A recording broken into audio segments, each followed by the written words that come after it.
Ναι, λίγο. Ναι. Πώς θα μπορούσα να σας βοηθήσω, κύριε? Δεν με γνωρίσατε. Ο Χριστόφορος Φιλίσικος, δεν είστε? Ναι. Καλά σας έκοψα. Για πείτε μου, κύριε Φιλίσικε. Τι να πρωτοπώ, κύριε Καβαδέα τώρα. Όπου και να βρεθώ, όπου και να κοιτάξω, μου έχουν γίνει οι φιάλτες σας, λέω. Σας έχουν γίνει Τι ακριβώς? Τύψοι, φάνη, φωτογράφοι. Ξαφνικά, όπως περπατάς σύρμο στον δρόμο, τσουκ πετάγεται ένα κορίτσι με το όνομά σου γραμμένο παντού πάνω σας. Όταν λέμε παντού, παντού. Τι μας και να φέρει ξεφύγει από αυτή, τσουκ να άλλη δίνονται. Αυτό γίνεται κάθε μέρα, όλη μέρα, από το γυμναστήριο στο σπίτι. Σας καταλαβαίνω, σας καταλαβαίνω. Π.χ. εγώ μια διαδρομή 20 λεπτών, που την κάνω μια ώρα. Καταλαβαίνω, καταλαβαίνω. Δεν τελείωσε. Εδώ έχω παντρευτεί κιόλας. Είπα πάλι, εγώ δεν ξέρω τι. Βλέπετε δημοσιογράφοι φροντίζονται. Και με την αδερφή μου να είμαι, την επόμενη μέρα βλέπω τη φωτογραφία μας εξώφυλλο και από κάτω τον τίτλο κάλεσα Στέφανο. Τι να πετάξεις. Και εγώ έχω πεθάνει κιόλας και εγώ πάλι δεν ξέρω τίποτα. Μήπως υπάρχει λύση σε αυτό το πρόβλημα? Για όλα υπάρχουν λύσεις, κύριε Φιλίσικέ μου. Γι' αυτό θα πρέπει να ακούσετε εμένα ως ειδικό για να σταματήσει το πρόβλημά σας. Καταλάβατε? Μάλιστα. Θα πρέπει λοιπόν κάθε φορά που πηγαίνετε έξω να τους αφήνετε να λένε ό,τι λένε για όποια θέλουν. Θα σκάσουμε.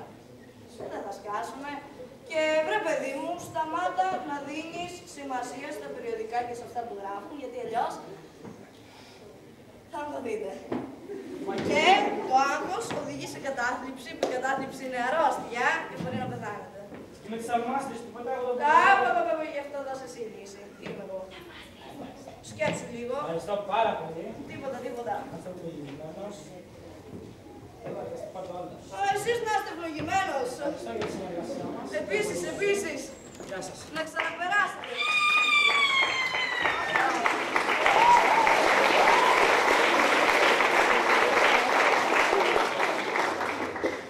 Πρώτο καλάθι όμως. Καλησπέρα σας. Καλησπέρα, παιδί μου. Μάλιστα, γραφείο ιδεών, γραφείο βοηθείας ανθρώπων, όπως θα έτσι πες, το κάθισε.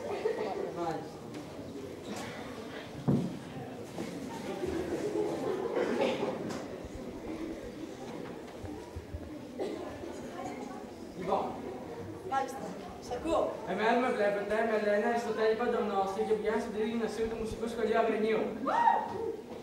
Και έχω ένα πρόβλημα με τις συμμαθητές μου. Γιατί, τι πρόβλημα, για πες μου. Μάλιστα. Κάθε φορά που με βλέπουν όταν μπαίνω στην τάξη, λένε καλό στη γλάστρα με τα ζουμπούλια ή μην καίει το μυαλό σου από το πολύ το διάβολο. Μάλιστα. Για πες μου, παιδί μου, έχουν καιρό που στο κάνουν αυτό. Από την πρώτη γυμνασίου. Και κάθε φορά που μιλάς ή που σε βλέπουν, σε φωνάζουν έτσι, Ναι. Για να σε ρωτήσω κάτι. Είσαι καλός μαθητής. Δηλαδή, τι μέσο όρο βγάζεις για να έχουμε καλό ερώτημα? 19 και 19 18. Τι μέσο όρο βγάζεις? 19 και 19 18. Μήπως δεν άκουσα καλά, ναι. Καλά άκουσα. Και στην τάξη μέσα πώς φέρεσαι? Λοιπόν, με ησυχία πάντοτε. Λέω όλες μου τις ασκήσεις και ετοιμάζω τα τετράδια μου να είναι καθαρογραμμένα. Μάλιστα. Και με τα αγόρια της ηλικίας σου, με τους μαθητές σου. Τίποτα, καθόλου δεν μιλάμε. Εσύ ρε παιδί μου, γίνε λίγο πιο κοινωνικός. Μίλα με τους συμμαθητές σου, τα αγόρια στην ηλικία σου. Μιλάνε για άλλα πράγματα. Πρόσεξέ με, άλλα πράγματα. Κατάλαβα. Δηλαδή να λέω ανέκδοτα. Ναι, περίπου. Για πες ένα. Ποια είναι η ρίζα του 2. Η ρίζα του 2, η ρίζα. Δεν υπάρχει, σε ξεγέλασα. Το σοπάκι χειροτερεύει δηλαδή, Σπασίκλος με τα όλα σου που λέμε, Πού τον έχεις το μαρκαδόρο με τον ανείς τους καθηγητές να γράψουν στον πίνακα? Εδώ τον έχω. Ορίστε ο μαρκαδόρης μου.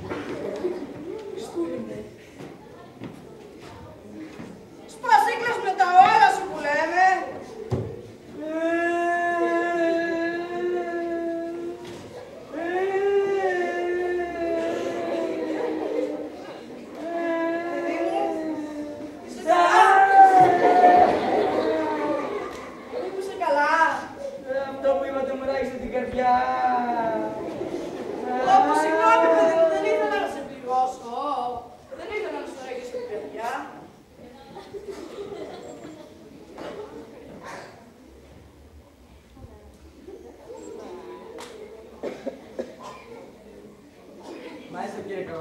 Τώρα που σας είπα το πρόβλημά μου, μήπως μπορείτε να με βοηθήσετε. Μάλιστα, μάλιστα, για όλα υπάρχουν λύσεις.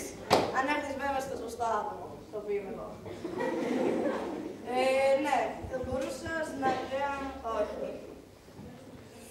Ούτε... μισό λεπτάκι.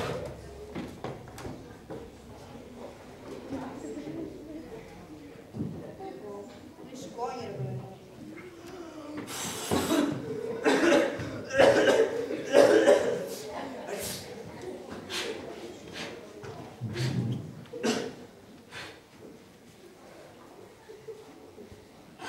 Τη σελίδα έψαχνα. Κάτσε. Ναι, μάλιστα. Υπάρχουν κάποια πραγματάκια που θα πρέπει να σταματήσεις να κάνεις για να σταματήσουν και τα παιδιά να σε λένε έτσι. Όπως, πρώτον, θα πρέπει να σταματήσεις να υπενθυμίζεις τα τεστ. Ναι, τι θες να κάνουμε τώρα. Δεύτερον, θα πρέπει να σταματήσεις να υπενθυμίζεις και τις ασκήσεις. Τι? Ναι. Και τρίτον και σημαντικότερον, να σταματήσεις να δανείζεις το μαρκαδωράκι σου στους καθηγητές. Και το μαρκαδόρο? Ναι, και το μαρκαδόρο. Όχι, και το μαρκαδόρο. Το ρόλι το μαρκαδόρο.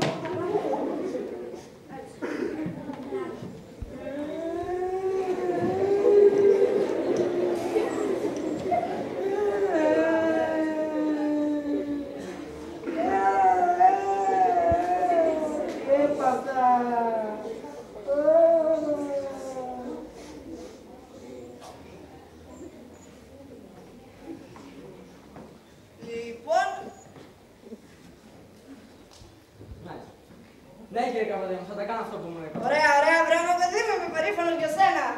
Υπάρχει κάτι άλλο που θα μπορούσε να σε βοηθήσει. Όχι, κύριε Καπαδέμου. Ωραία.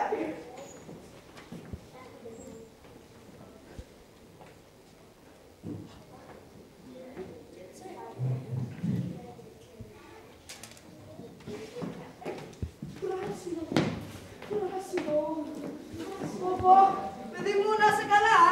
Να είσαι καλά. Πώς να σε ευχαριστήσω. Είστε Επανιδίν, κύριε Καπαδέμου. Είστε Επανιδίν, είστε Επανιδίν. Δεν βαριέσαι.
Και πόσα παίρνατε? 150. Τι 150? Ευρώ καλή θα δώσεις. Την ώρα?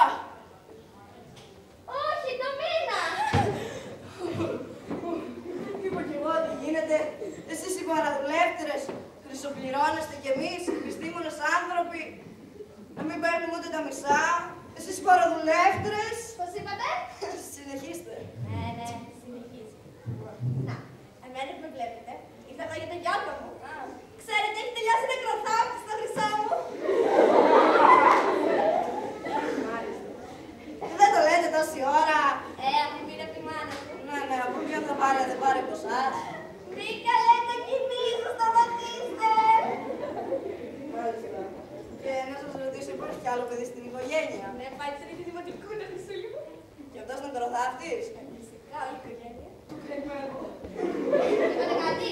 Συνεχίστε. Ναι, συνεχίζει. Πού είχα μείνει? Στο χρυσό σου που τέλειωσε να κροθάφτης. Ξέρετε, υπάρχει ένα πολύ σοβαρό πρόβλημα. Δεν μπορεί να βρει γυναίκα. Κάθε φορά που τον ρωτάνε τι δουλειά κάνει, του λένε πως θα τα πούνε και εξαφανίζουν τις ρουλούδες.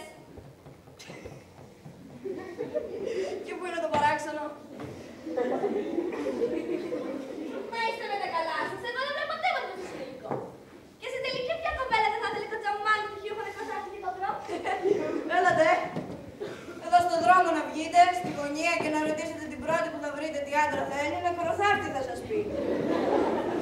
Δε άμα δεν είναι πτυχιούχος δεν τον παίρνει. Πάει. Οποιοςδήποτε τυχαίος. Σας παρακαλώ. Φαίνεται ότι με κορυδεύετε. Εγώ, προς Θεού. Με συγχωρείτε κιόλας, ήθελα να πω πτυχιούχο νεκροθάφτη. Τώρα μάλιστα. Ναι. Δηλαδή εσάς αυτό σας πείραξε. Φυσικά, σαν τι να με πήρασε δηλαδή. Με τέτοιο μυαλό. Το κινήσω. Να σας πω κυρία Ματροζόη μου, αυτό ήτανε. Ποιο, εγώ δεν μου είπατε ακόμα. Αφαιρέθηκα και το φυσούλι μου γράφεται. Τώρα στο μυαλό μου. Και τι ακριβώς θέλετε. Ιδέες θα ήθελα να βρει το καμάρι μου η γυναίκα. Τι άλλο θα ήθελε η μάνα. Θα σώσει. Θα σας ρωτήσω κάτι. Γι' αυτό με ταλαιπωρείτε από όταν ήρθετε εδώ. Ναι. Δε.